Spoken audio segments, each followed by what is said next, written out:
É, é uma satisfação ter aqui mais esse evento, né? Essa oportunidade da gente conversar sobre perícia e sobre um tema hiper interessante que o doutor Unida traz para a gente aí sobre saúde complementar, e que sempre a gente sempre tem recebido pedidos e o pessoal entra em contato para querendo tirar dúvida e tal. Então, acho que ajuda essa conversa inicial aqui hoje ajuda a gente a pelo menos entender os principais pontos de dúvida, né? E, enfim, o doutor Onida vai falar bastante para a gente aí. Agora, e aí na sequência a gente está pensando também em ter o curso, e aí sim a gente consegue aprofundar mais. Mas é um ponto de partida já essa conversa nossa aqui. Então estejam à vontade para fazer as perguntas, para participar. A gente vai ter aqui o chat para conversar. E quem quiser falar no microfone é só levantar a mão, que também na primeira oportunidade, a gente abre o microfone aqui para falar, para interagir. E então, desejo a todos aí um excelente evento, com uma grande participação. Estamos aqui, além de mim, temos aqui o doutor Onida, que é o palestrante, ele vai se apresentar, a doutora Juliana, que é diretora de mídias sociais lá da APGERG, o doutor Murilo também, que é o nosso diretor administrativo e financeiro, e o doutor Sérgio Barbosa, que é o nosso eterno consultor-mor da APGERG, né? Participa lá da nossa diretoria. Então, é, tem sempre contribuições muito relevantes aí para a gente. Então, e a doutora Silvana, que está ali, ela estava em trânsito, mas é a nossa diretora também de perícias financeiras, mas daqui a pouco ela aparece aí. Mas ela, não sei se pode aparecer, mas ela também está participando aí com a gente. Então, vamos lá. E, doutora Onida, acho que a melhor apresentação é a sua, né? Muito obrigado, doutora Unida, e um excelente evento. Muito bem. Antes de tudo, obrigado, doutor Tomás e os demais diretores pela oportunidade de trocar experiência, né? Eu quero aprender hoje aqui também. A gente está sempre aprendendo, né? Para quem não me conhece ainda, eu me chamo, meu nome conhecido no mercado é Onida, né? Eu sou atuário. E com o atuário, para quem não sabe que profissão é essa, é o profissional formado em ciências atuariais. E o que faz o atuário? Ele precifica risco, ou seja, quanto que eu tenho que arrecadar hoje para poder manter um plano de saúde funcionando, dando atendimento para todas as pessoas que precisarem usar o plano. Quanto tem que contribuir hoje para daqui a X anos, daqui a 20, 30, 50 anos eu me aposentar e ter um benefício que possa me sustentar? Quanto que eu tenho que pagar no prêmio de um automóvel, que se ele for roubado, a seguradora poder recompensar aquela pessoa que teve o bem roubado? Então, tudo que houver risco, risco de uso da saúde, risco de você, é um risco certo de você envelhecer e lá na frente você vai precisar de previdência, mas se você se invalidar, essa previdência tem que se antecipar. Então, tudo que envolve risco tem e alguém cobre esse risco, vende um seguro para esse risco. É o atuário que faz os cálculos. Então, ele precifica o valor de quanto vai custar para a sociedade pagar para recompensa se um sinistro acontecer. Então, É mais ou menos isso. E o atuário, ele precisa entender bastante de estatística, porque ele olha a série temporal passada, como que os eventos aconteceram, e o atuário tem que entender de economia, tem que entender de matemática financeira, porque ele precisa aplicar o dinheiro que está entrando, e assim a gente vai conseguindo. E tem que fazer muita conta, muito cálculo, né? E assim a gente tenta, né, manter as operadoras de saúde, as seguradoras, as previdências, né, equilibradas, tá certo? Eu Hoje eu atuo muito mais como assistente técnico judicial do que como perito do juízo, ainda que eu seja bastante nomeado. Me aposentei da Fundação Refé, onde eu trabalhei como atuário, né?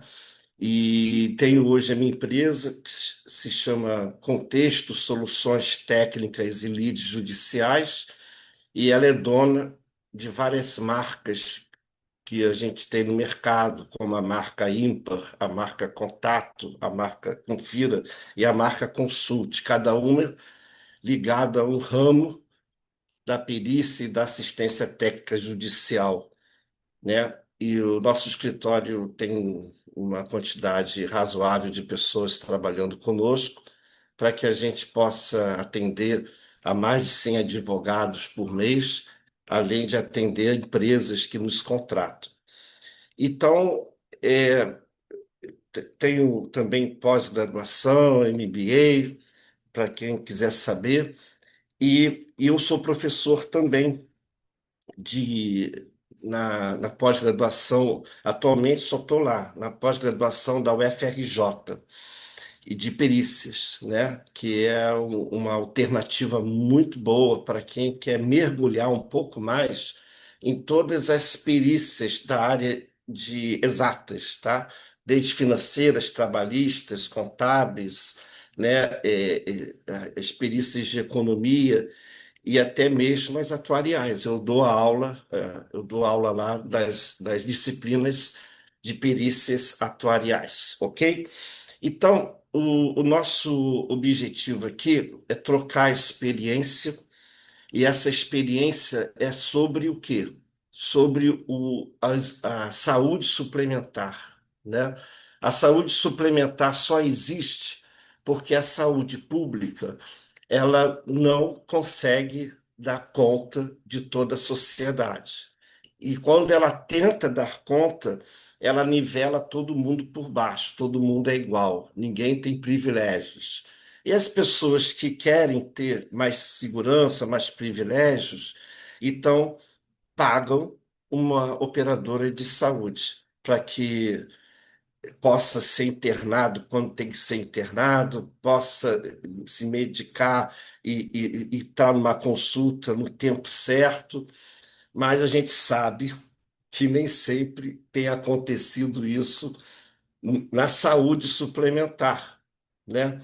Então, hoje, o mercado da saúde suplementar, ele sempre vem em constante ebulição. E hoje, como é que ele está?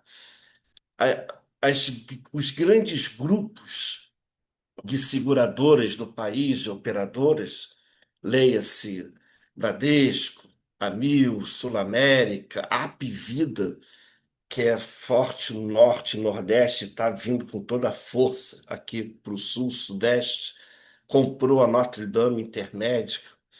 Então, essas grandes âncoras da saúde suplementar, as Unimedes, né? Elas estão adquirindo, comprando os planos menores. Por quê?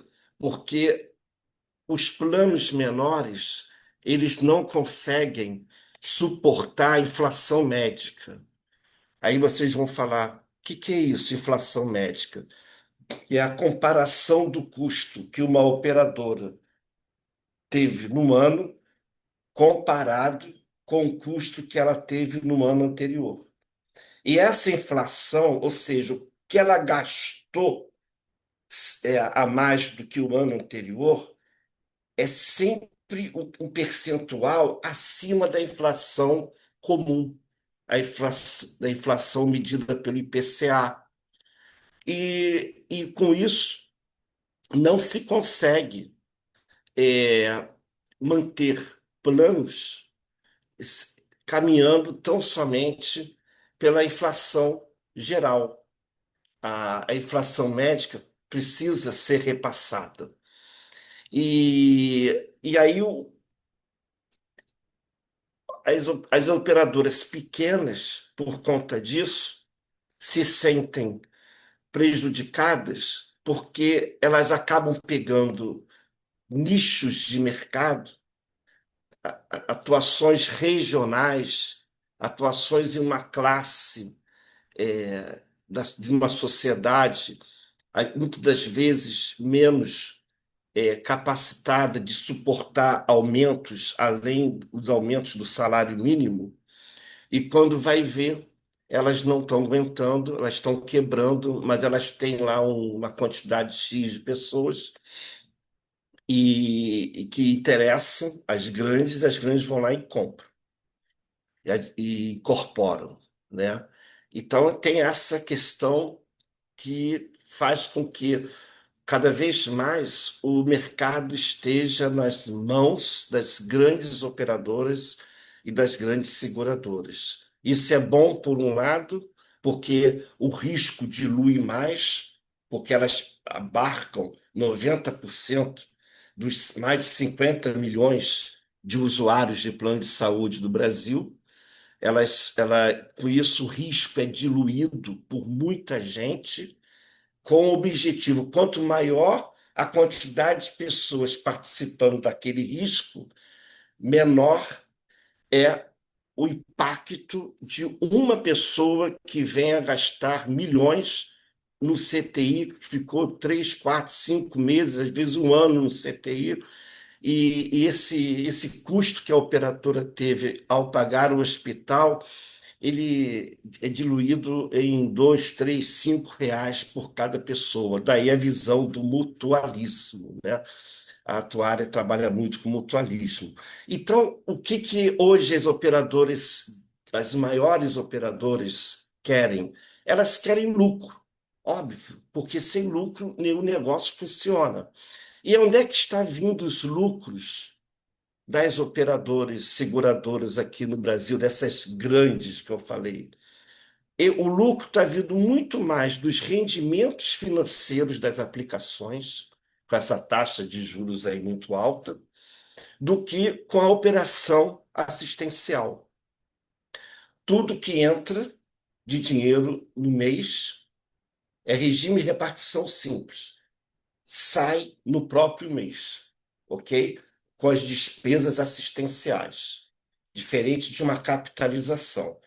Mas como a operadora precisa, quando começa a funcionar, ter reservas técnicas, ela pega milhões e coloca uma conta e diz para a ANS: olha, se acontecer que todos os meus beneficiários adoeçam ao mesmo tempo, o que eu arrecado não vai pagar, mas eu tenho reserva financeira técnica para suportar essa demanda altíssima, como foi na pandemia, por exemplo. Todo mundo ficou doente, e aí todo mundo foi parar no hospital, forma de dizer, né? E acabou que houve um custo muito grande. Mas, ao mesmo tempo, esse custo hospitalar, que é o custo mais caro das operadoras, o grande vilão das operadoras são os hospitais. Esse custo foi muito pesado sobre as operadoras na pandemia. Em contrapartida, o que que aconteceu? O custo que elas tinham pagando aos médicos pelas consultas desabaram, que ninguém podia sair de casa. O custo que se tinha com os procedimentos laboratoriais, exames, sangue, urina, exames de imagem desabaram. E aí acabou, por incrível que pareça, que houve até um lucro na pandemia. Mas se ela precisasse de dinheiro, ela teria suas reservas técnicas. Então, esse dinheiro parado, ele não está parado numa gaveta da operadora, ele está aplicado. E com essa taxa de juros hoje, que é tão grande no Brasil, os rendimentos são tão fortes que gera lucro não operacional, mas o lucro líquido final que está fazendo com que as operadoras anunciem que estão tendo superávites incríveis. E, no entanto, aí começa a crise. Se elas estão tendo superávit, como é que elas estão reajustando 20%, 25% ao ano nos planos coletivos, tanto empresariais como por adesão, porque estão acima da inflação, que é 4, 5% ao ano? Ela tem lucro. E como é que ela vem e descarrega sobre a gente, nós beneficiários, eu também sou beneficiário de plano de saúde, ela descarrega todo esse custo que ela teve assistencial ou operacional, como vocês queiram chamar. Então, mas ela precisa fazer isso, porque o dinheiro que está entrando do lucro dos rendimentos, ele fica na reserva técnica, não pode ser usado na operação assistencial da seguradora, da operadora, porque existem sócios e os sócios ganham os rendimentos proporcionais, são os lucros deles. Ainda que a operadora ou a seguradora, para poder sobreviver, ela acabe aumentando drasticamente as mensalidades das operadoras. E aí começa a judicialização. Eu não tenho condições, o meu aumento anual foi de 5%, de 4%, e o meu plano veio 22%, o reajuste anual, o anual, que é justamente duas medições. É a inflação médica, como eu expliquei, os 12 últimos meses de despesa comparados com os 12 meses anteriores aos 12 meses atuais. Esse é o que o mercado chama de variação custo médico hospitalar, VCMH. Isso aí chamou a inflação médica, ou o índice financeiro. Isso, esse custo, esse reajuste é contratual, está no contrato. Um contrato de adesão que as operadoras chegam para a gente, assina aí. E elas dizem que foi livre negociação, não houve livre negociação. Quando elas vão se defender de que a pessoa contratou um plano coletivo, diferente do plano individual, que os reajustes são determinados pela ANS, e ainda assim são maiores que a inflação também, mas segundo as operadoras, esses planos individuais geram prejuízos a cada ano, porque o reajuste não é suficiente. Então, todas as operadoras nos planos coletivos precisam recompor sua inflação médica ou seu índice financeiro lá no contrato. Só que não é só isso. Imagina, você tem lá a resolução normativa da ANS atual 565, que substituiu a 309, diz que todos os contratos de até 29 vidas têm que ser medido a sua sinistralidade, o seu custo assistencial, com todos eles reunidos, chamado pool de risco. Então, por exemplo, eu abro um CNPJ, um MEI, procuro um corretor e ele me coloca no plano coletivo por adesão, tá? E aí eu vou, sou um só no meio de outras milhares de pessoas. Isso é o chamado falso coletivo, que o mercado chama, os juízes sempre ficam preocupados com esse falso coletivo.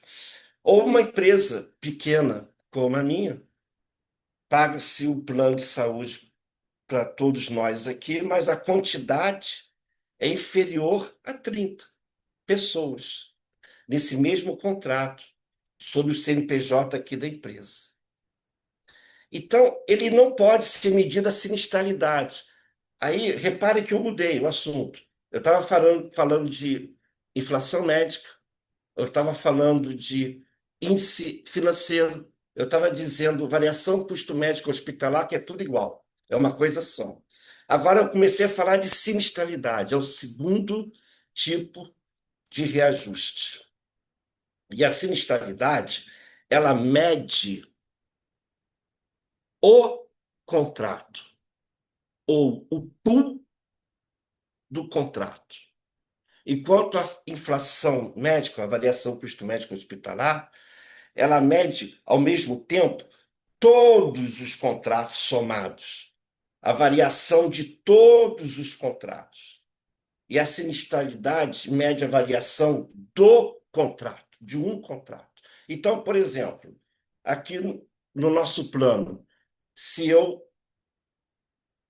ficar doente e parar no CTI e ficar 3 meses internados, o que a gente paga aqui mensalmente não suporta o custo de um CTI. Aí, pela visão do mutualismo, aí é a tua área pura, todo mundo pagou meus milhões lá, os quase 1 milhão de CTI que eu tive. Aí a operadora chega para a gente e fala: olha, a sinistralidade de vocês foi de 1000%.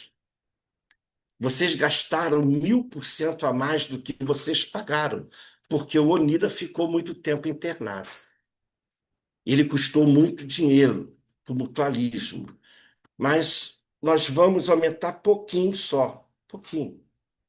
Vamos aumentar aí, junto com a variação custo médico hospitalar, vamos multiplicar o índice técnico da sinistralidade pelo índice financeiro e vamos colocar para vocês aí 25%, tá bom?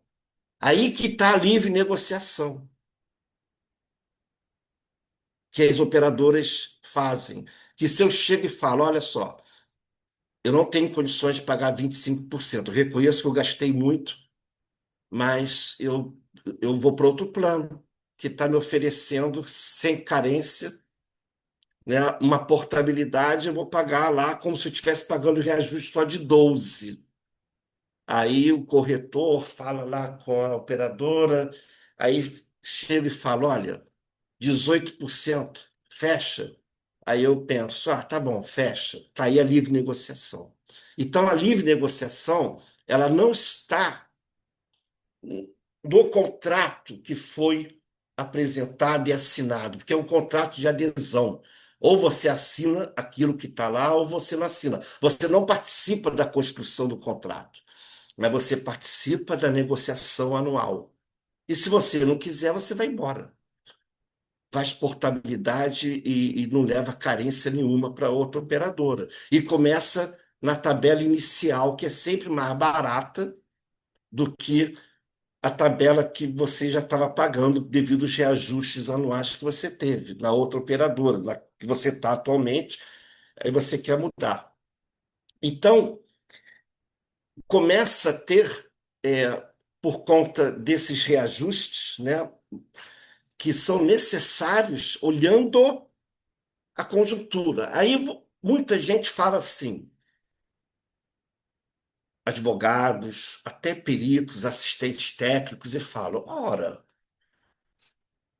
o índice técnico, que é o da sinistralidade, já não está dentro do índice financeiro, que é da variação custo médico hospitalar ou da inflação médica? Já não está lá dentro? Sim, tá, está. Então, por que está me cobrando a sinistralidade? Ah, aí vem um outro critério. Qual o critério? Eu sou uma empresa aqui que tem 15 pessoas. E tem a empresa aqui do lado que também tem 15 pessoas e nós estamos no mesmo plano, pagando os mesmos valores. Quando veio o reajuste, para mim aqui veio um reajuste muito alto, porque o Onida deu CTI e aqui arrebentou. Mas lá, o que eles gastaram estava dentro da, da variação custo médico hospitalar. Existe um índice técnico que diz o seguinte: se você paga R$ 1, você só pode gastar 70 centavos nas despesas médicas. Os demais 30 centavos são despesas comerciais, tá? É despesa administrativa. Então, não mexe.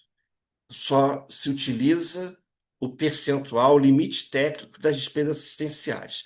E o vizinho aqui do lado, que fazia um trabalho de prevenção de risco muito grande, que não deixava as pessoas ficarem com burnout, estressadas, que não tem assédio moral, sexual lá, e que todo mundo está sempre sendo orientado a fazer exercícios físicos, tem que trazer uma comprovação de que está numa academia ou que faz caminhada. Aí a empresa do lado gasta um pouco de dinheiro e de tempo fazendo essa conscientização. E a empresa minha aqui do Unida, que gastou um dinheirão, mas foi suavizado nesse primeiro impacto, daqui a pouco começam outros aqui dentro a pipocar problemas, um atrás do outro. Aí começa a perceber que é a questão de gestão interna da empresa, que sufoca todo mundo. E aí, por que que vale a pena a operadora ficar com esse CNPJ aqui? Manter esse contrato que tem com a minha empresa. Se eu vivo gastando acima do limite técnico, então o que que ela faz? Ela vai e cancela o plano.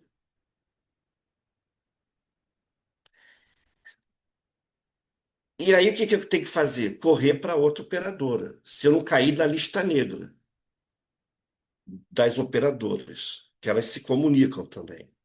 E a empresa aqui do lado, ela reclama o seguinte: olha só, você chega para a operadora e fala, vocês têm que tirar empresas como do Unida, que gastam muito. Porque todo custo a mais que a empresa do Unida tem de assistência médica, associado aos custos das outras empresas gastonas, que não fazem prevenção, acaba que aumenta a minha variação custo médico hospitalar. Fica mais caro o plano para mim. Então, eu não, se vocês continuarem a, a oferecer reajustes altos assim, eu vou procurar um corretor, ele vai vender o meu contrato para outra operadora que vai querer me pegar, porque o meu histórico de sinistralidade é baixo. Então, o que que faz a operadora? Essas são as dores da operadora. Fala assim, bem, essa empresa aqui, que tem um plano coletivo, ela está prejudicando muito a nossa sinistralidade. Vamos cortar. Aí o que que a empresa faz? Ah, é? Vai me cortar? Tudo bem. Vai entrar na justiça, pelo menos para ganhar danos morais, porque não poderia ter cancelado o plano assim. Então, da mesma forma que se entra na justiça para discutir reajustes anuais, reajustes por reenquadramento de faixa etária. Isso é outro vilão. Da mesma forma, a judicialização pelos cancelamentos ou por descredenciamento de clínicas. Hoje, por força do espectro autista, a, a gente não sabe o porquê dessa questão social, mas como que as crianças hoje, até 5 anos, estão apresentando esse espectro e precisam de tratamento especial. Então, antigamente, o maior custo para a operadora era a última faixa, de 59 anos a ilimitado. Por conta desse problema social das crianças do nosso país, mas pode ser uma questão até mundial, a maior sinistralidade está na faixa de 0 a 18, que é a primeira faixa. Aí alguém vai me perguntar: para que essas faixas? Por que não é uma coisa só? Existe uma explicação. Vocês concordam que quanto mais a gente envelhece, mais a gente adoece? Não tem jeito. É dor aqui, dor ali, tem que fazer fisioterapia daqui, dali, e para de funcionar um órgão do corpo direito, aí começa a você ter que fazer transplante, blá, blá, blá, não adianta. Você vai envelhecendo, vai adoecendo. Então, é claro que a gente, quando está com a idade acima de 59 anos, vai gastar muito mais. Por que 59 anos? Por causa do Estatuto do Idoso, que diz o seguinte: o idoso acima de 60 anos não pode mais ter aumento porque ele é idoso. É a proteção aos idosos. Aí é uma lei. Então, é a lei até, para quem não sabe, é a lei 10.741. Então, ok. Então, qual é a última faixa etária que vai ter o aumento por risco e não por inflação? Porque sabe-se que a sinistralidade será muito maior a cada faixa que a gente vai entrando, conforme vai envelhecendo. Então, para se proteger dessa sinistralidade, aí a gente já paga previamente um valor a maior na mensalidade, que é chamado reenquadramento etário. Bom, isso tem exceções? Tem. Tem pessoas idosas que têm uma saúde maravilhosa. Tem pessoas na faixa de 30 anos que vivem doentes. Mas são exceções à regra. Por exemplo, ao invés de fazer por faixa etária, por que que ela não soma, faz um preço, uma avaliação só, um preço só para todo mundo? Então pega, esquece as idades. Ela tem lá a operadora tem 10 milhões de beneficiários. Qual é a idade média? A idade média está dando 40 anos. E aí aplica-se um valor. Aí deixa de ser atuarial, passa a ser contábil, puramente financeiro. Gastou-se tanto por tantos milhões de pessoas, tem lá, o custo deu R$ 500 por cabeça. Aí a criança, o jovem, que pagava 100, 200, R$ 300, quando começa a pagar 500 de uma hora para outra, porque mudou o critério, acabou o reenquadramento etário, agora é massa média, idade média. Aí ela fala, pô, o pai que tem filhos começa a falar assim, o pai e a mãe, né? Não dá para a gente continuar pagando para os nossos filhos. Aí tira. E os idosos que não têm plano começam a pensar assim, poxa, quando eu era 2, 3 mil reais, eu não podia pagar, não. Mas 500 eu pago, vou entrar para o plano. E o que que acontece? A idade média, que era de 40, correu para 60. E a sinistralidade dos 60 é muito maior. Aí o que que vai acontecer? O reajuste vai ser imenso. De R$ 500 pula para 800. No ano seguinte, continua a sinistralidade alta, daqui a pouco todo mundo vai estar pagando R$ 3.000, só vai ter idoso. E os idosos que conseguiram pagar de novo os R$ 3.000. Funciona? Não. Agora, tem uma empresa que possui 800 funcionários e ela chega para a operadora e fala: olha só, eu não quero pagar por faixa etária, não. Eu quero pagar o mesmo valor para todo mundo, até por questões voltadas aí a sindicatos, a questões até de folha. Não dá para a gente observar faixa etária, não, valor médio. Então, tá. Aquele grupo de 800 pessoas trabalha-se com a idade média só daquele grupo, aí é possível, tá? Então, mas aí o que que vai acontecer? Ah, Unida, então estou te entendendo. Quem é jovem aprendiz na empresa, quem tem lá 20 e poucos anos, vai pagar muito caro, sim, mas não vai pagar. Quem paga é a empresa. Está entendendo? Então, tanto faz a empresa pagar R$ 800 para os 800 empregados que ela tem, pra ela tanto faz, ela que vai pagar. Então, aí tudo isso faz parte desse conjunto. Então, gente, outra forma de judicialização que é muito comum também é a questão dos, dos procedimentos, as negativas de procedimento. Você tem uma, você precisa de uma operação, aí a operadora não autoriza. Precisa de exames, até para poder operar, e a operadora não autoriza. Aí o que faz? A família, a pessoa procura advogado e entra na justiça, tá? E aí, antigamente, o juiz dava uma liminar e cumpre-se. Ora, se o SUS não cumpre, quando também o juiz dá uma liminar,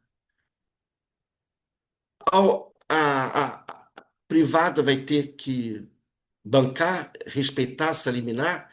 Hoje, nem liminar estão aceitando. Simplesmente os juízes estão metendo liminares para dar o pronto atendimento, tanto para o SUS como para a rede privada.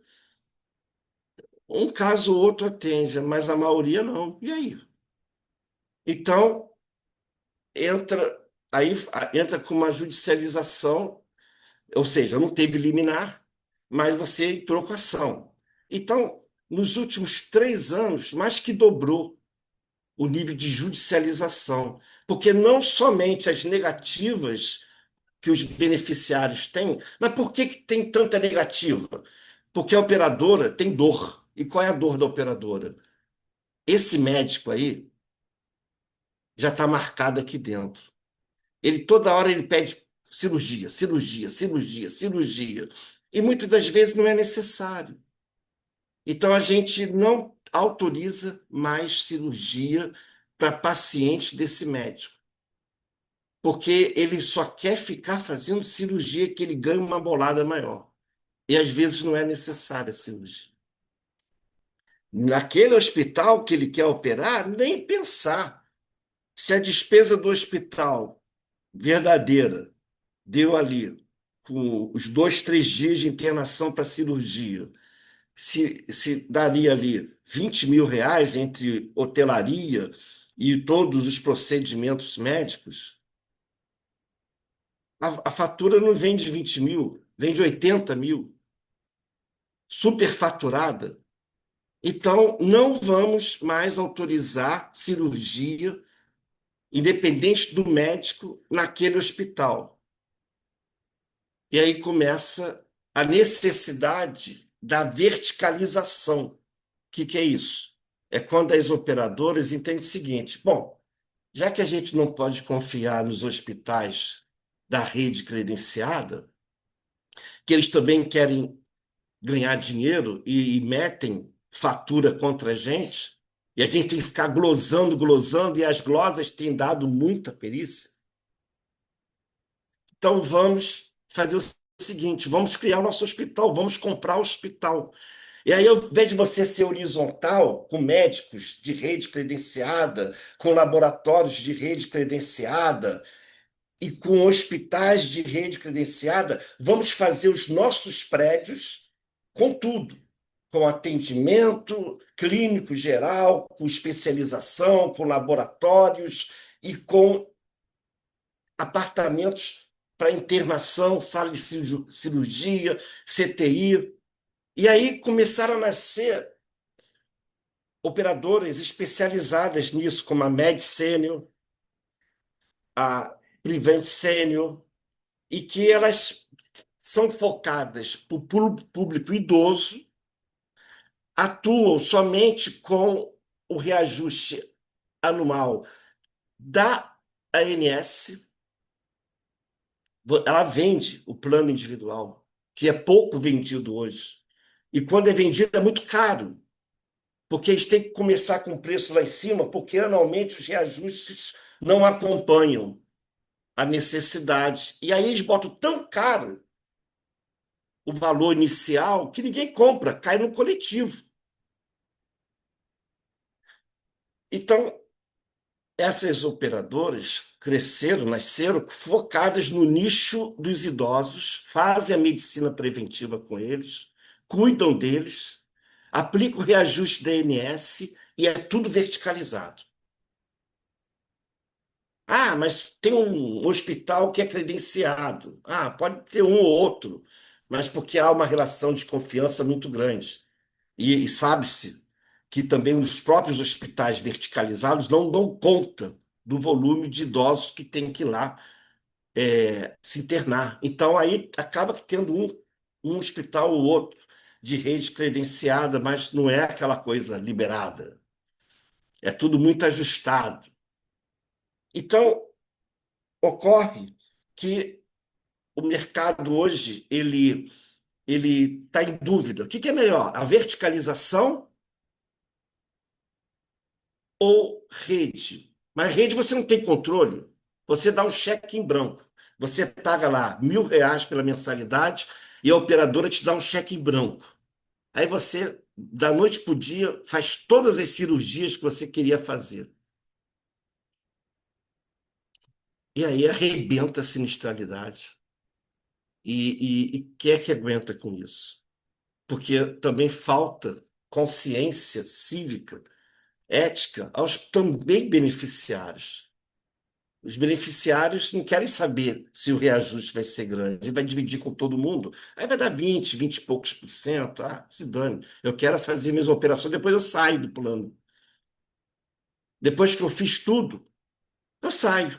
E quem ficou com prejuízo? O plano, a operadora, a seguradora. E isso gera judicialização também das operadoras contra essas pessoas. Então, e o mais recente, por conta dos espectros autistas, das crianças, é a procura por fisioterapia está tão grande que o custo que as operadoras seguradoras estão tendo com essas clínicas é tão absurdo, entre aspas, desculpa falar assim, absurdo, mas estou falando friamente sobre o dinheiro que está entrando daquela criança, diante do que ela está gastando.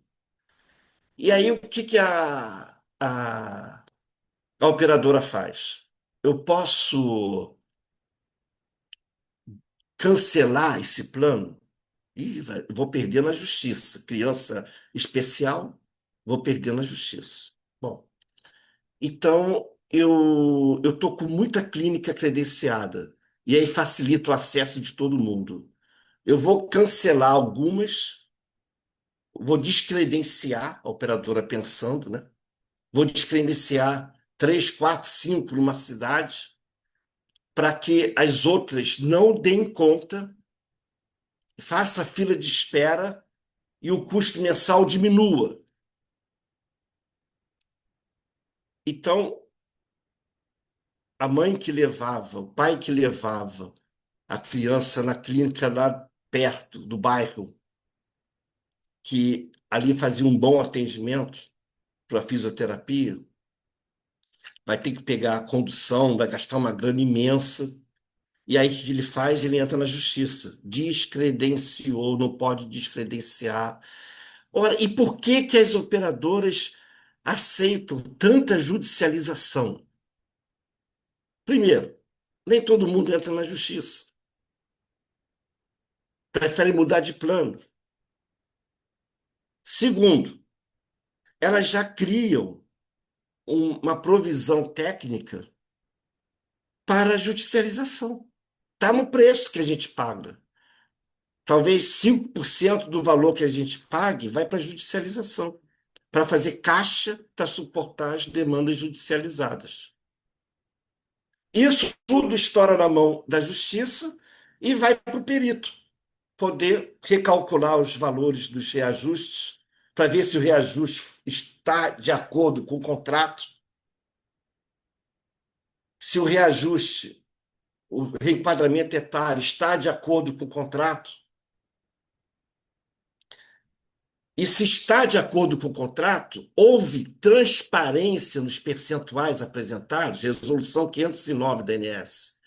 O que que as operadoras fazem? Fazem uma cartinha anual, prezado fulano, o nosso reajuste anual será de 22% por, por conta dessa equação. Índice total é igual a índice técnico versus índice financeiro. O índice técnico deu 15%, o índice financeiro deu 18%, que multiplicados deram 22%. Estou chutando aqui, nem fiz essa conta. 22%. Mas por que que o índice técnico deu 15%? Por que que o índice financeiro deu 18%? Tem que explicar nas cartas, tem que trazer relatórios de receita-custo, de atendimento por cada tipo de despesa no ano, para aquele contrato, quanto que ela gastou, como gastou. E ela não apresenta nada disso. Então, ela não obedece a 509, a resolução 509. Aí, o que, que o juiz faz? O perito calcula aí, se vira. E o reajuste, o reenquadramento etário, é pior ainda. Existe uma nota técnica atuarial que vira uma nota técnica de registro de produto que está na ANS e que ali diz como foi definidos percentuais por cada faixa. Mas isso foi lá em 1990, quando a sociedade tinha um uso, quando a sociedade vivia menos. E essa precificação vai até o final do contrato. Enquanto o contrato existir, ele é obrigado a manter aquela precificação dos percentuais de reenquadramento etário. E aí, de tanta ação na justiça, houve, então, uma RESP no STJ que paralisou todos os processos e definiu um critério. Qual foi o critério que foi definido? O reenquadramento etário é necessário, não se resta dúvida. Segundo, tem que provar por que que quando chega a 18 anos tem um aumento de 11%. Depois, quando chegou aos 23 anos, o aumento foi de 5%. E aí, quando chegou a 40, o aumento, o reenquadramento foi de 40%. Aí, na última faixa lá, cento e poucos por cento. Tem que provar atuarialmente para ver se esse cálculo atuarial ele é idôneo, ele é razoável. O que está na nota técnica de registro de produto, com certeza. Senão a ANS sequer aprovava o plano. Mas Essa realidade não é mais de hoje. Será que a pessoa hoje, de 0 a 18, que começa pagando naquele contrato lá, é, é, R$ 300, ela está gastando muito mais hoje. E aí, de 18 em diante, que era um percentual maior, já não é mais esse percentual maior. Pode ser menor, porque a primeira faixa está gastando muito. Então, e- aí teria que ter a atualização dessas notas. E se for atualizar, só vai valer o que diminuiu. O que aumentou, vai todo mundo estar na justiça dizendo: ah, eles aumentaram agora a faixa tal nessa atualização, justamente a faixa que eu ia entrar, eu não quero mais esse plano, não, vai entrar na justiça.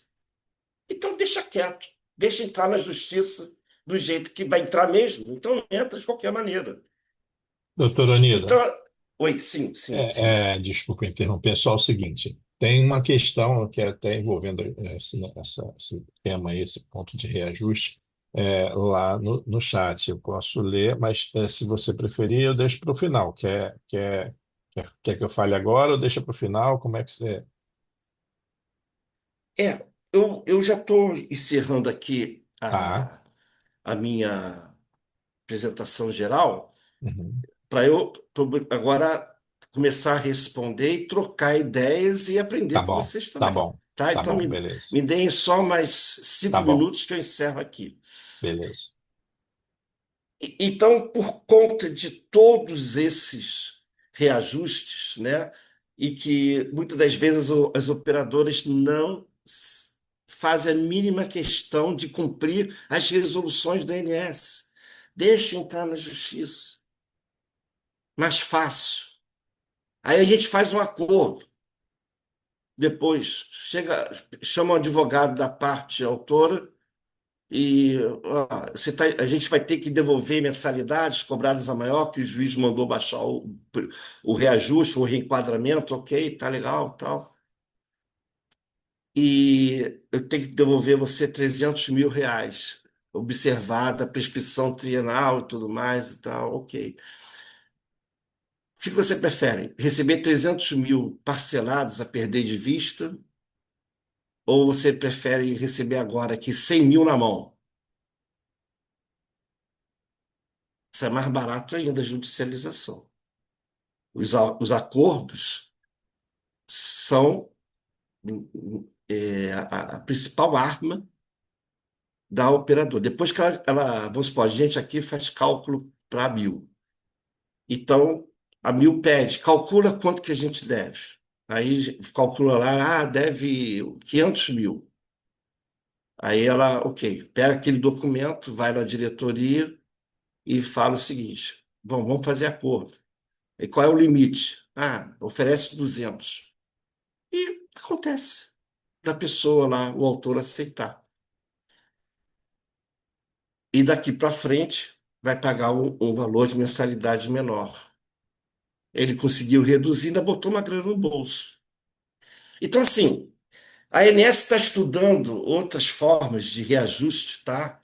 Está ouvindo a sociedade, está ouvindo o IBA, que é o Instituto Brasileiro de Atuária, onde eu tenho lá participação em vários comitês, para a gente também ajudar a ANS a pensar, mas não tem sido fácil.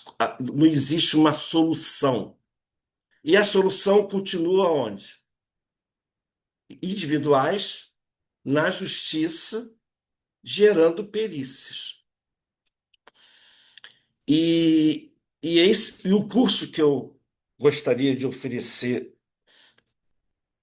a quem quiser participar, quem puder participar, são 6 encontros de 3 horas cada. A gente vai entender com mais fundamentação tudo isso que eu falei aqui e vamos para as perícias, aonde a gente vai ver esses cálculos todos. E eu vou passar para vocês o meu conhecimento, como lidar com cada caso, que a gente sabe aonde está a fragilidade da operadora, daquele contrato, e aonde também está o abuso do consumidor, querendo tudo e nem tudo ele tem direito. Então, na qualidade de perito, a gente tem que ser isento. Eu não posso pegar perícias em que a mil é ré, óbvio, né? Mas outras operadoras ainda pegam. Então, na qualidade de perito, eu busco todo o meu bom senso e ajudo o juiz a pensar. Como assistente técnico que eu sou da Mil e da Apvida, e também de muitos autores vindo pelos advogados, desde que as ações não sejam contra a Apvida e a Mil, a gente ali sabe aonde fazer com que o consumidor tenha êxito no pedido dele. Não é sair pedindo qualquer coisa que vai pagar sucumbência depois. A gente ensina, às vezes, o advogado a fazer uma inicial, os pedidos da inicial. Não peça isso nem aquilo, mas peça isso, que vai ter chance de ganhar. E da mesma forma, a gente, no outro lado, orienta as operadoras que a gente trabalha dizendo: segura, evita isso aqui, não fala isso aqui, não tem essa documentação para a gente poder comprovar. Então, vai ser na base da sorte, porque vai depender do perito, vai depender do juiz. A gente não tem como defender vocês, vocês não têm a documentação. E às vezes não tem mesmo. Compraram outros planos, foram comprando, e na importação dos sistemas, as notas técnicas, todos os registros não vieram. Ou se vieram, se perderam. E aí a operadora, no âmbito judicial, não tem como comprovar nada. Ela sabe que vai perder e fim de papo. Ok, gente? Então, tudo isso que eu queria. Deixa eu ver se eu não esqueci de nada aqui, dos meus contatos, dos meus. Bom, a princípio é isso. Então, estou aberto agora às perguntas, ao chat. Agora eu quero aprender com vocês. A primeira, o doutor Tomás, qual seria essa aqui? Vou deixar registrado alguns questionamentos a respeito do curso. Isso, é o doutor Tá, André Luiz Valente. Ah, tá, o doutor André, tá. Para resposta em momento oportuno durante a palestra. Ok. A perícia abaixo As perícias abaixo devem ser realizadas por profissional atuarial ou por outro profissional, por exemplo, bacharel em ciências contábeis. Então, ele elencou aqui duas opções: perícias judiciais ou extrajudiciais, envolvendo diferenças de reajuste aplicado em percentual superior ao autorizado pela ANS. E a letra B: perícias judiciais ou extrajudiciais envolvendo falso coletivo, onde exclui-se os reajustes aplicados ao plano coletivo e aplica-se o reajuste da ANS. Ok.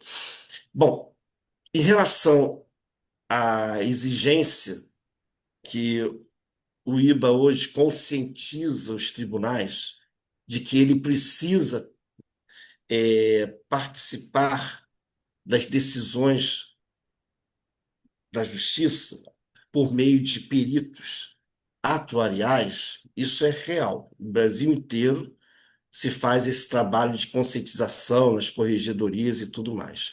Então, em se tratando de inicial ou a fase inicial de conhecimento, antes da sentença, a discussão atuarial é muito grande. Até porque os quesitos vêm carregados de perguntas atuariais. Agora, dada a sentença, e é necessário liquidar, fazer o cálculo da condenação, desde que o perito recalcule o reenquadramento etário, porque o juiz, na sua sentença, considerou abusivo. Então, um contador, ou um economista, ou um administrador, qualquer pessoa de exata, não vai conseguir recalcular o percentual que o juiz entende que tem que ter um percentual diferente daquele que estava lá no contrato. Então a gente usa de vários recursos atuariais para a gente encontrar o percentual que seja um percentual que não prejudique tanto a operadora, que a gente tenha consciência atuarial do risco que cresce e, ao mesmo tempo, possa agradar o consumidor e também satisfaça ao juízo. Aí, ok, nesse caso da liquidação, quando tem que recalcular o percentual, tem que ser atuário. Agora, e se tratando de uma liquidação simples? Por exemplo, o juiz manda, agora entrando na questão da ANS, o juiz manda substituir todos os reajustes do coletivo ou do falso coletivo e pelos reajustes anuais da ANS. Aí é uma liquidação simples. Pega-se as mensalidades que foram reajustadas pela operadora, aí pega as mesmas mensalidades, partindo da primeira e reajusta pela ANS, vão ser mensalidades menores, a maior menos a menor vai dar uma diferença. Essa diferença é atualizada segundo as novas regras, né, que tem que ser observadas de atualização. E aí dá lá um valor de condenação, mais as custas, mais os honorários sucumbenciais, enfim. Isso qualquer um pode fazer. Por quê? Porque é uma liquidação. Envolve plano de saúde, com certeza, mas é uma liquidação em que se exige apenas conhecimento de matemática financeira, só isso. Porque o percentual já veio definido pelo juiz. Agora, quando se pede para recalcular o percentual, as operadoras tremem quando não é um atuário que vai recalcular. Principalmente porque todos os demais profissionais que trabalham com exatas também são consumidores. Então, existe uma tendência, não é que todos façam isso, uma tendência de colocar o menor reenquadramento possível, o menor reajuste possível. Porque ele também é consumidor, ele sente na carne. Já o atuário, consumidor também de plano de saúde, ele estudando como foi constituído os percentuais dos reenquadramentos etários, vendo toda a estrutura atuarial montada, ele vai identificando pontos que possam ser melhorados para atender ao consumidor, para satisfazer o juízo, mas que não vão jogar no chão o equilíbrio técnico atuarial da operadora. Então, não sei se eu consegui responder a tua pergunta, doutor André. Ele já respondeu lá, perfeito. Tá, senhor? É, Obrigado. a doutora Silvana já falou que está inscrita no seu curso, e a Opa, doutora Eliane falou que não consegue participar nessas datas, mas que aguarda um próximo. perfeito. Aí tem aqui a doutora Alessandra Mitoso, também com uma questão aí no chat, né? Qual o tema mais controverso na justiça atualmente? Reajustes abusivos ou negativa de cobertura? E Tribunal Tá, vai. Estadual é. Letra B, isso, isso. Bom, Pode falar, pode falar. Tribunal Estadual é que atualmente recebe o maior volume desse tipo de processo? Sim. Tá. A maior demanda de judicialização é disparado o reajuste. E é o que dá mais perícia, tá? Porque nem todos os que negam cobertura, ou que descredenciam, ou que não dão o reembolso correto, elas chegam na perícia. Porque o juiz sentencia, ele mesmo lê o contrato, ele olha o rol da ANS, e aí ele fala: olha, você, operadora, tem a obrigação sim de pagar por essa cobertura, você vai pagar. E aí a operadora vai e paga. Mas porque houve uma sentença, diferente de uma liminar. E tem uma coisa importante também, E a maioria é tribunal estadual. Todas são tribunal estadual, todas. Não vai para federal e nem para trabalhista, evidentemente. Agora, tem uma coisa interessante. Em casos de reajustes anuais, reenquadramento etário, o advogado consegue uma liminar na justiça ou no início da judicialização, na inicial, ele pede tutela antecipada e dizendo que quer pagar, ao invés de pagar 5.000, quer pagar só 2.000 por mês. Aí o juiz dá a tutela antecipada. E aí a operadora é obrigada a trabalhar com essa diferença de 3.000 contra ela. Ela deixa de cobrar 5, passa a cobrar 2. Aí vem 2, 2, 2, 2, 2. E isso rola por 3 anos, 4 anos. Aí vem a sentença. E a sentença, muitas das vezes, não satisfez completamente aos 2.000 exigidos. Pode ser que o valor da mensalidade tenha caído de 5.000 para 3.500. O que que acontece? O beneficiário tem que devolver dinheiro. E aí ele devolve nos autos? Não. A operadora entra com uma ação de cobrança contra aquele beneficiário. Por quê? Que ela ganhou na justiça o direito de baixar para 3.500 e ele só estava pagando 2.000, que é R$ 1.500 de diferença por mês. Acontece? Acontece. Então, isso é interessante também, porque é, é, é um fato que parece que todo mundo se dá bem, né? Nossa, que legal, tal. Ganhei na justiça contra o plano, mas vê lá qual foi o percentual homologado. Se você teve tutela antecipada, existe risco de você devolver. Ah, mas eu não tenho mais dinheiro para devolver, eu gastei. Tá bom. Eu vou entrar com uma ação de cobrança, vou penhorar teus bens, vou ficar fazendo bacen juros nas suas contas, até você me pagar o que deve. É um direito da operadora, que ela ficou prejudicada. O que mais? Tem mais pergunta?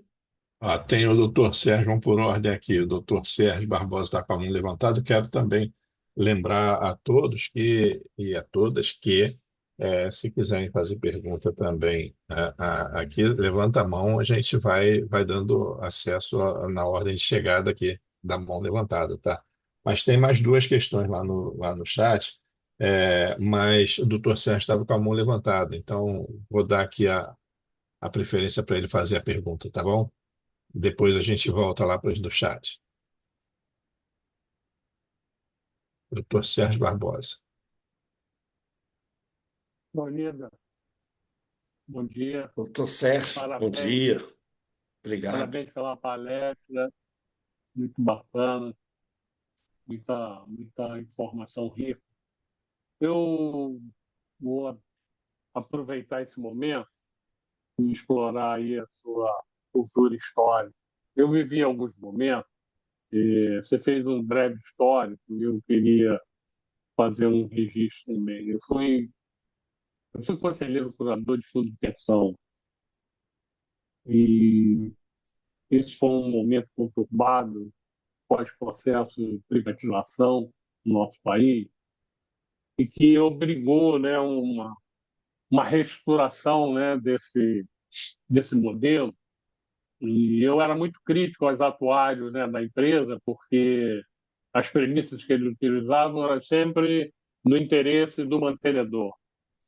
E eu sempre votei, eu sempre voto contra, reprovava as contas, entendeu? Das empresas. Mas o que eu queria pontuar é que você tinha um modelo, né, de benefícios definido e onde tinha os planos de saúde dentro desse modelo. Aí, com a privatização, né, para vender as empresas, o que que aconteceu? Passou a modificar esse plano, né, para contribuição definida e retirar os planos de saúde, né, do plano para Uhum, justamente sim. reduzir esse custo, né, que você abordou lá atrás, muito, muito bem, né, abordado. E fez uma indenização, né, entre aspas, E aí você já migrou um contingente enorme, né, para esse mercado, buscando, né, plano de saúde e tal. E eu fiz esse breve histórico, né, para enriquecer essa abordagem da pergunta que eu vou formular. Na minha trajetória, eu fiz uma única perícia sobre plano de saúde. A vez me nomeou, eu falei, pô, não é minha praia. Mas eu já tinha uma cultura, eu falei, vou estudar e vou fazer. Foi contra assim, né? E foi um aprendizado muito grande. Eu um dia botei um processo debaixo do braço, fui lá na ANS, que ninguém me atendia, né? Assim, entendeu? E eu tinha o prazo, aí fui lá na ANS, fui muito bem recebido. Quando eu fui lá com o processo, né? Porque não queriam me receber, eu falei, olha, vou fazer uma petição no juiz dizendo que você não me receber. Aí eles me receberam. Foi a vice-presidente que me atendeu. Aí eu aprendi muito sobre, entendeu? A ANS, coisas que eu não consegui no site, né? Que eram justamente os reajustes. Eu trabalhei, né, o pedido da beneficiária sobre isso. A minha pergunta vem em cima disso, né? Essa modelagem das agências foi no sentido de dar, né, segurança ao mercado e à população, não é isso, Nino? Então, eu acho Dois que eles não lados, né? dão, não dão, percebeu? E isso em todos os segmentos, né? Estou generalizando. Então, aí é a minha pergunta mesmo, eu acho que ele não deveria entrar na justiça, a ANS deveria dar essa prerrogativa, você está me entendendo? De coação a entendeu? Essa indústria médica, no sentido, pô, eu acho que isso é absurdo. Aí eu acho que a Agência Nacional de Saúde deveria ter lá uma estrutura para atender e coagir e ligar para eles e dizer assim, olha só, está errado isso aqui, vocês têm que, você está entendendo, fazer isso porque isso é o correto. Essa é a minha crítica, porque isso leva a um descontentamento, um desconforto, pô, porque a justiça é morosa. Então, muitos anos, envolve problema de saúde, então, sabe, eles ainda jogam isso como um ponto para eles barganharem, né? Em detrimento do interesse do cidadão, da sociedade. Então, essa minha, sabe, ou seja, a minha pergunta, quer dizer, a ANS cumpre com É. a sua obrigação? Será que isso é uma coisa absurda? A ANS, como uma agência reguladora, o que que ela faz? Ela tem que regular. Regular o quê? De que haja um equilíbrio nessa balança, tanto na visão do consumidor, como na visão, da indústria, dos planos de saúde. E aí, como é que a ANS é composta? Ela tem muitos técnicos lá dentro, até mesmo atuários, mas ela tem geralmente um presidente que é político. Ele vem trazido pelas mãos do poder atual que o país está tendo. E cada um vem com uma missão a ser cumprida. E geralmente essa missão a ser cumprida, ela, se for uma missão pura, é de olhar para a sociedade, porque ele é representante do povo. Ele era uma pessoa indicada por um deputado ou pelo executivo do país e está ali para olhar para a necessidade do consumidor. Por outro lado, as operadoras de saúde fazem muito lobby técnico, faz muita pressão. A ANS tem total visibilidade da situação econômica de todos eles. E dependendo de quem está por trás de cada operadora, ou de seguradora que exista, do grupo empresarial, muitas das vezes esses grupos empresariais têm raízes políticas também, que pressionam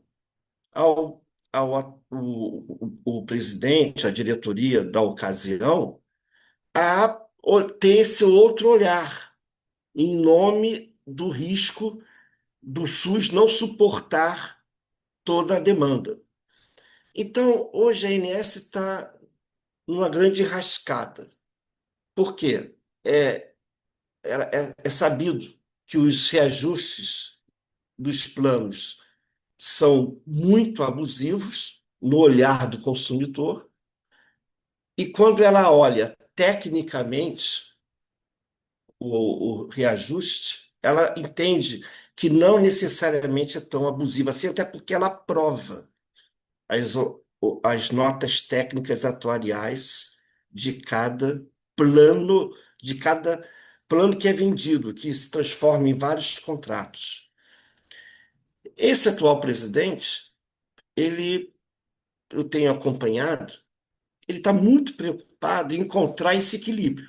E ele já disse que se tiver que dar um susto nas operadoras, ele vai dar.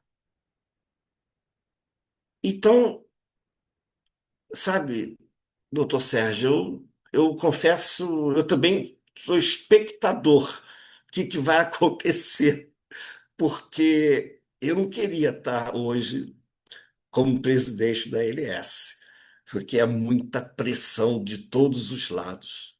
E aí a base técnica interna, que leva para ele os cálculos, muitas das vezes esses cálculos não podem, assim, as soluções, melhor dizendo, politicamente não são possíveis de serem aplicadas. E aí, o que precisa? Do povo ir para a rua e forçar e não votar mais em político que, de certa forma, coloca ou os representantes da ANS que fazem vista grossa para as operadoras. E que, tecnicamente, internamente, os técnicos da ANS encontram soluções atuariais para que haja um melhor equilíbrio, tá?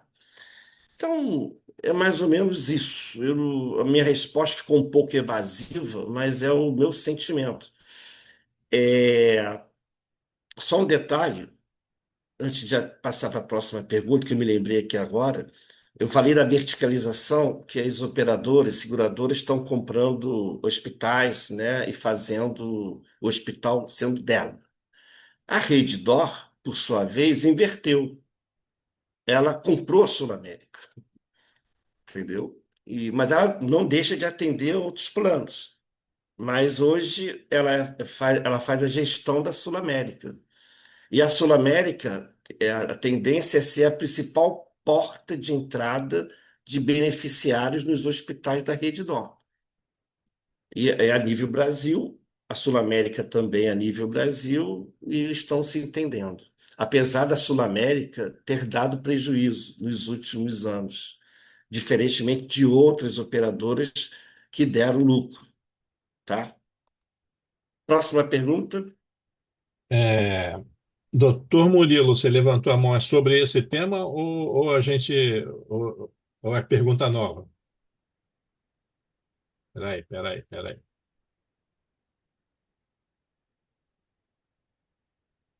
Alô? Oi, Tá, oi. tá ouvindo? Tá ouvindo? Sim, sim. Não, é pedir o meu grande amigo Anida, qual é a diferença fundamental entre operadora e seguradora?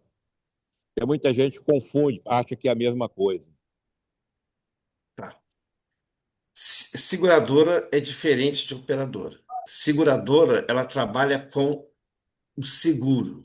E aí, quando você pensa em seguro, você tem uma classificação atuarial diferente, uma forma de calcular diferente. Então, e a operadora, ela não é seguradora.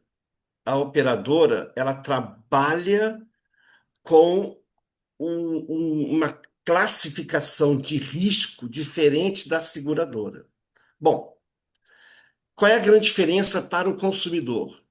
É que a seguradora permite que você vá no médico que você quiser, dependendo do plano que você comprou. E ela te reembolsa.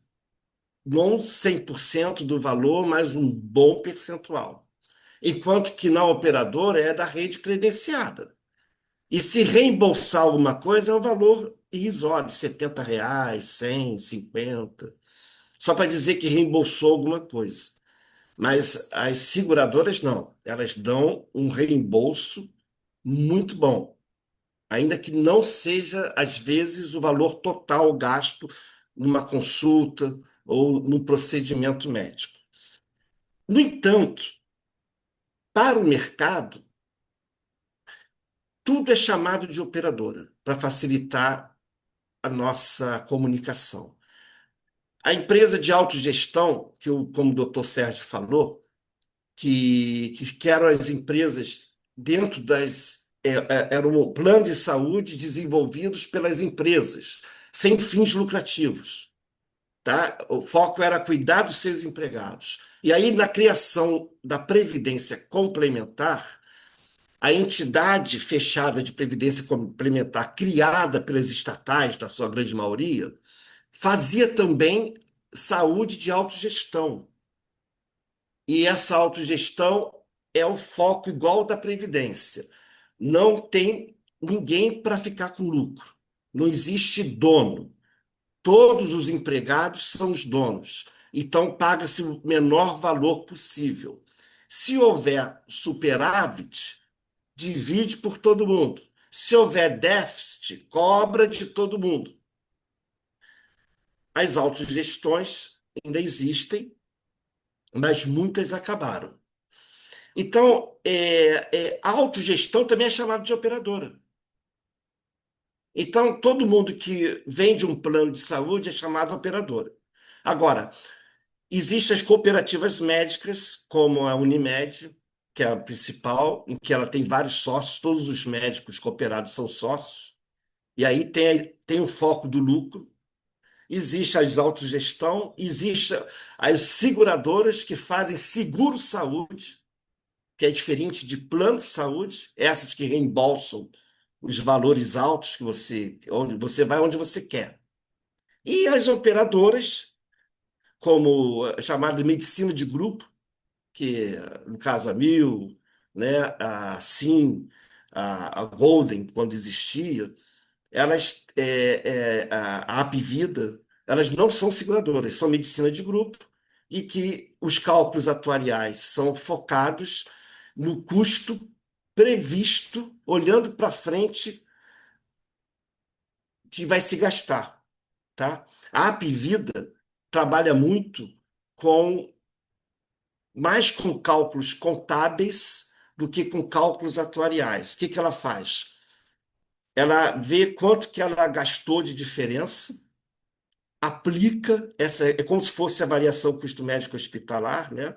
Como se fosse só o índice financeiro, a inflação médica, coloca uma gordura de segurança atuarial e não está preocupado se existem tendências de um uso maior para que aumente a sinistralidade. Ela não tem foco atuarial no cálculo do reajuste dela, do reajuste somente. Mas o valor da tabela inicial, onde tem as faixas etárias, aí tem o cálculo atuarial.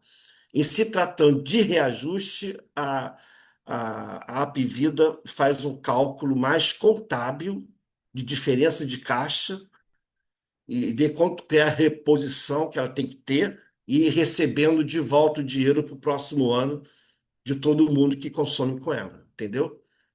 Respondi sua pergunta, doutor Murilo, meu amigo.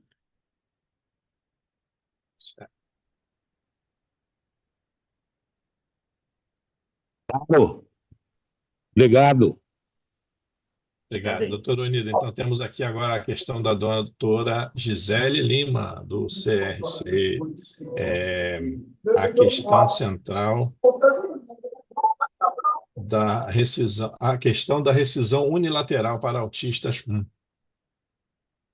sei se eu li certo, mas eu acho que é isso. É isso. Rescisão unilateral do plano, do contrato para os autistas, né? Isso acontece toda hora. E aí não tem jeito, tem que ir para a justiça para trazer de volta. Ela não pode, né, deixar de atender ou cancelar o plano. Isso aí dificilmente o consumidor perde. O que está acontecendo é que algumas operadoras não querem mais aceitar crianças no plano de saúde, porque sabe que não vão poder cancelar, sabe que vai gastar muito. Então, elas não estão aceitando. Você conta nos dedos as operadoras que aceitam crianças hoje. Olha que loucura. Aí, nessa hora, a ANS tem que encontrar uma solução, porque não pode ser assim. Todo mundo tem direito à saúde suplementar. Como é que ela nega? A contratação, a adesão. Então, o ANS tem que encontrar uma solução para isso. Senão, as crianças todas vão acabar no SUS. E a gente sabe que no SUS, o SUS não vai dar conta. É isso. Para vocês entenderem o drama. Tá? Respondi a sua pergunta, doutora Gisele. Respondeu sim, mestre, respondeu sim. E eu fico me perguntando na questão do direito cerceado, né? Porque como é que, como assim? Eu tenho um filho que tem, né? Não é o meu caso, né? Mas eu tenho algumas amigas que têm. E hoje o meu escritório, ele milita muito, né? Nessa área de atendimento a clínicas que atendem esse público, né? E as clínicas também estão sendo Uhum. prejudicadas, né? Porque a partir do momento em que ela não pode prestar esse serviço, e algumas clínicas são especializadas nesse atendimento, né? Elas veem o plano de saúde aí cerceando o direito do cliente delas, né? Ou De quando ter o não plano de saúde. descredencia, né? Quando Isso, não quando não faz um descredencia. credenciamento É, da clínica, né? Então, esse é um ponto que para sim, mim isso. particularmente preocupa bastante, porque o meu escritório é nichado nesse segmento, né? De clínicas multidisciplinares, e elas são especializadas nesse atendimento.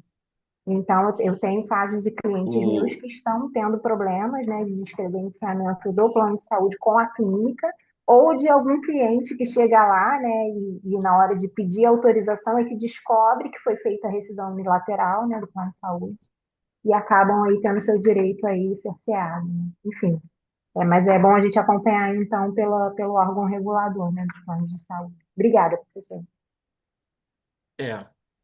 Inclusive, a ANS diz o seguinte: olha, antes de vocês entrarem na justiça, vocês têm aqui um atendimento, né?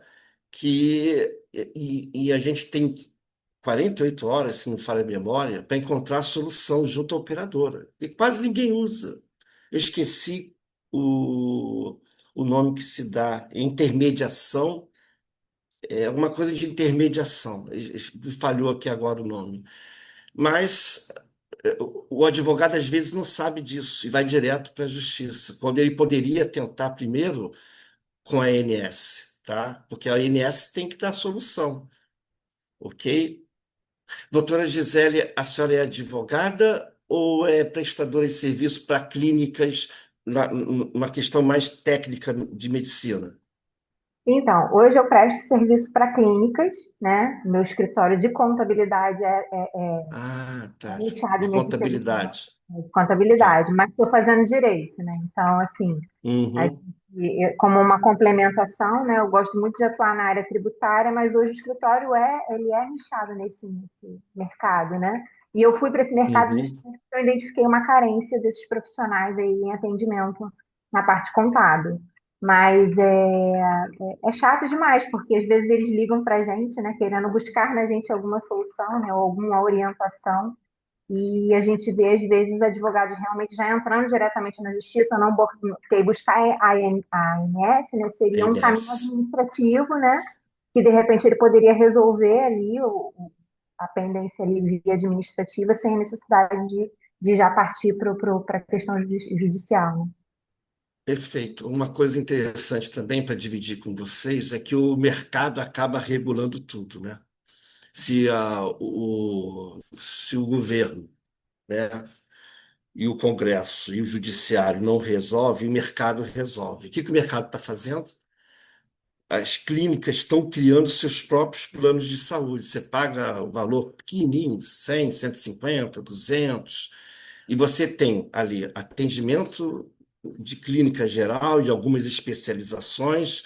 Você tem até exames laboratoriais, né? E então você não depende do SUS, da clínica da família, para poder, de certa forma, se consultar. Claro que aí lá eles podem ter até um atendimento médico de emergência, de um corte, de alguém que quebrou uma perna, ok, aí não vai para a UPA, vai para essa clínica, que está dentro de uma capacidade da clínica resolver o problema.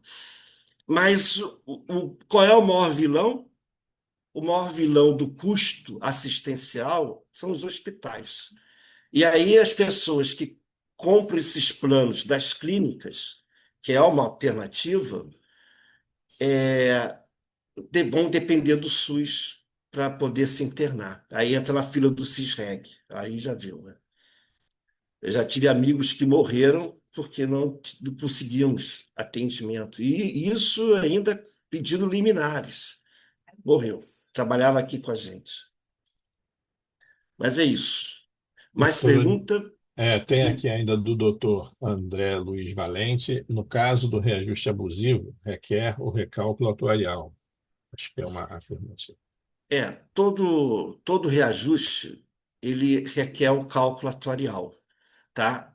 Para ajudar o juiz a definir o percentual que tem que ser aplicado em detrimento do que estava sendo usado pela operadora. Todavia, tem, às vezes, reajustes anuais que, dependendo da documentação que você tem, a operadora só te entrega a relação de receita mensal e despesa mensal dos últimos 12 meses. Só te manda isso. Aí, como é que você faz? Você calcula, né, a sinistralidade fazendo essas contas de diferença entre receita e despesa. Se está acima dos 70% ou os 80% do limite técnico. E puramente matemática. Não entra cálculo atuarial nenhum, porque a operadora não mandou. E aí qualquer profissional pode fazer esse cálculo, o valor correto da sinistralidade, observado aqueles reajustes. Pasmem, na maioria das vezes, ou 99% das vezes, vai bater o mesmo valor. Agora, a pergunta que fica: é verdadeira a informação? As receitas e as despesas colocadas ali nos autos pela operadora são reais? Aí vem muitos advogados e pedem as notas fiscais para provar que houve receita, as notas emitidas pela operadora, e para provar que ela também teve as despesas e aí, quando ela pagou, recebeu nota fiscal do fornecedor dela. Mas só que você vai trabalhar com o universo de milhares, milhões de nota fiscal. O preço da perícia não pode ser 4, 5, 6, 7 mil reais. O preço da perícia vai ter que ser 40, 50, 70, 80. Por quê? Você vai ter que botar uma equipe de profissionais dentro da operadora para ficar vendo o sistema, certamente com muita dificuldade de acesso, para olhar nota por nota e saber se aquela nota pertence ao plano em questão ou não. Se a parte oponente não criticou aquela relação de receita e despesa, como nós peritos trabalhamos com documentação, aquela documentação não foi embargada pela parte autora, o juiz também não embargou, é um documento real e a gente trabalha com aquilo. E aí o cálculo é muito mais simples do que um cálculo atuarial. Agora, se a operadora manda todo o, o cálculo atuarial do reajuste, tá? Aí, nesse caso, é diferente, que ela vai mostrar para a gente a distribuição de cada tipo de despesa. Despesa com consulta, despesa com laboratório, despesa com internação, despesa com fisioterapia. E aí cada um tem um fator. Esse fator está na fórmula atuarial, a gente vai lá na fórmula original, começa a alterar lá o que tiver que alterar, vê se o resultado está consistente, e aí dá mais trabalho, tá? Então, quando a operadora abre e coloca tudo, e tem operadores que colocam tudo, sem medo. Mesmo sabendo que vai perder, ela coloca, tá? Mais Exato. perguntas? Tem aqui o doutor Sérgio, coloca, doutor Onida, se houver tempo, sugiro falar sobre o modelo de plano com participação. Tá. O plano com participação é uma forma inteligente que as operadoras criaram para mitigar o risco. Como assim? Você, se você vai numa consulta, você vai pagar ali 20, vamos supor, 20% da consulta e os 80% da consulta, quem paga é a operadora, ao médico. E uma consulta geralmente barata, né? Então, por que que vai mitigar o risco? Primeiro, tem gente que toda hora acha que está doente, que toda hora quer ir para o hospital, visita o médico várias vezes por mês, qualquer dorzinha, liga para o médico, vai lá e o médico perde tempo e cobra, quando não é uma questão referente à garantia, né? À revisão do que foi feito. Então, essas pessoas, elas precisam sentir na carne esse excesso de custo que ela gera para a operadora, porque ela vai gerar para si própria. Qual é a contrapartida dela? Ela paga uma mensalidade menor. Então, ela fica assim, poxa, ao invés de eu pagar por mês R$ 800, eu vou pagar 650 e vou ter a coparticipação. Essa coparticipação, ela vai sentir na carne dela. Por quê? Porque quanto mais ela usar, mais ela vai gastar e vai passar dos 800. Então, é uma forma de educação criada para pessoas que são gastonas. Ou para pessoas que precisam estar no plano e só conseguem pagar mensalmente o que tem a coparticipação, mas ela sabe que quase não fica doente, o pouco que ela vai usar vai sair na urina, o que ela está preocupada é com a internação. E aí ela faz esse coparticipação que ela sabe que vai ficar mais barato para ela por mês, e ela não vai gastar tanto assim. Então, uma oportunidade que o mercado criou para que as pessoas tenham mais acesso ao plano, à operadora. Ok?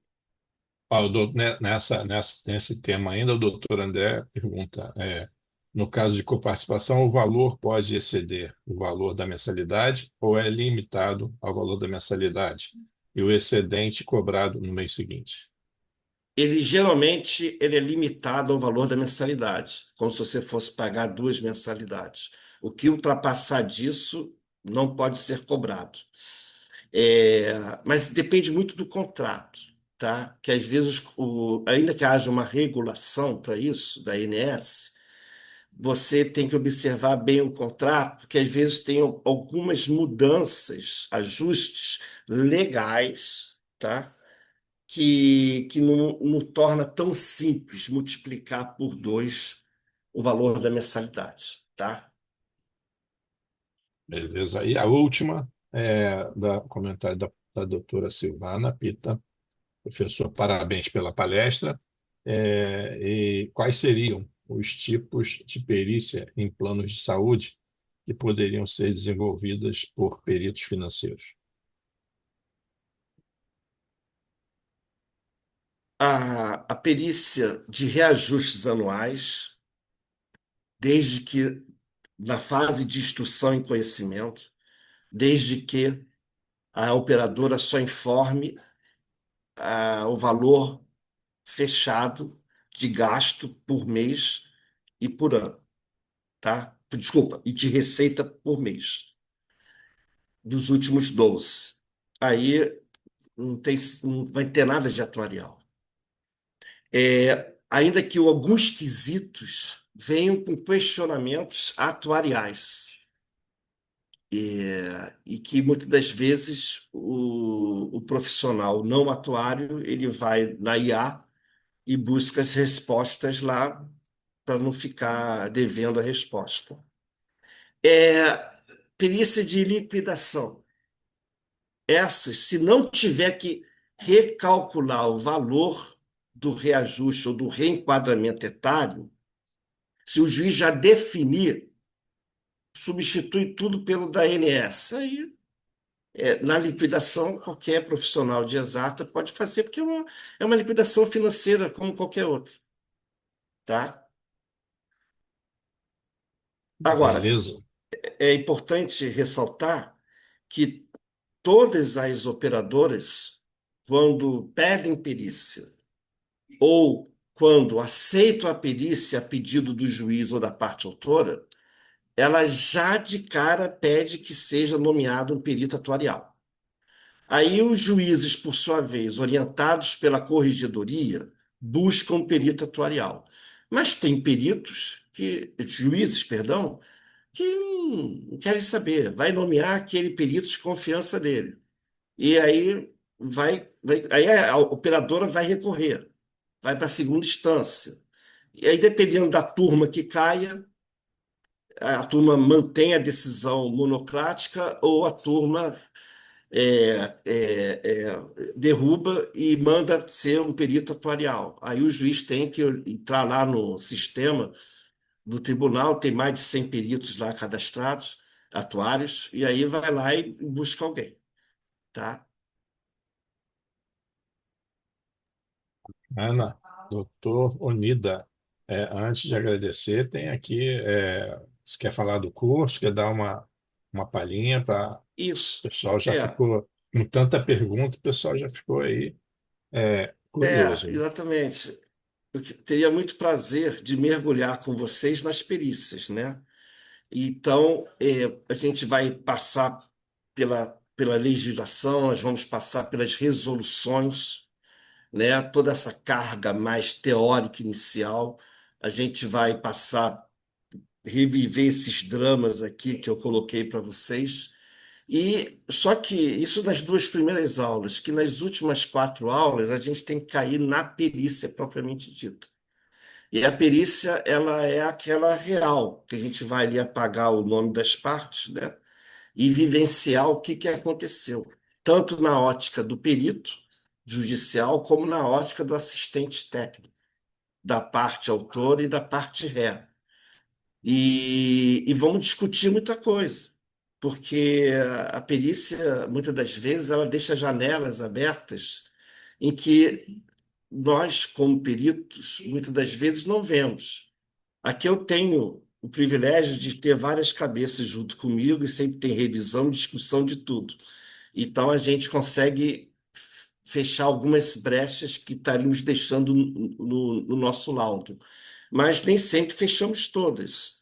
E volta para esclarecimento, e volta para esclarecimento, e volta, dependendo da parte que quer procrastinar o processo, porque para poder custar a ser condenado, e aí a gente fica um tempão esclarecendo. São os ofícios, né, do perito e do assistente técnico, tendo que, a pedido do advogado, impugna, impugna, impugna. E aí é brabo. A gente tem que ter um limite. Nosso limite é um limite técnico e moral, porque tem horas que eu não consigo mais assinar uma coisa que eu reconheço que o outro lado está certo.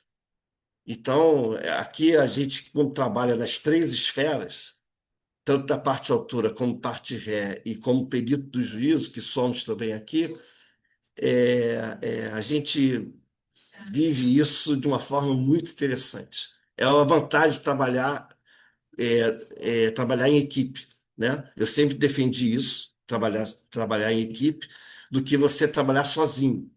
Porque nem revisar você consegue revisar, que você já está acostumado com os teus vícios, com o teu jeito de escrever, você não tem mais cabeça, está cansado. E você, às vezes, não consegue nem mais reler nada, já quer passar para outra perícia, até porque você tem que entregar aquele laudo e o juiz está te buzinando, a vara está te perturbando. Então, trabalhar sozinho, o dinheiro entra pleno, não é rateado. Mas, em compensação, o risco da nossa qualidade cair é maior. Não resta dúvida, tá? certeza. Então, venham fazer o curso. É o que eu peço a vocês. E havendo quórum mínimo, a gente, segunda-feira, começa. 8 horas, E indiquem, 18 indiquem, horas, né?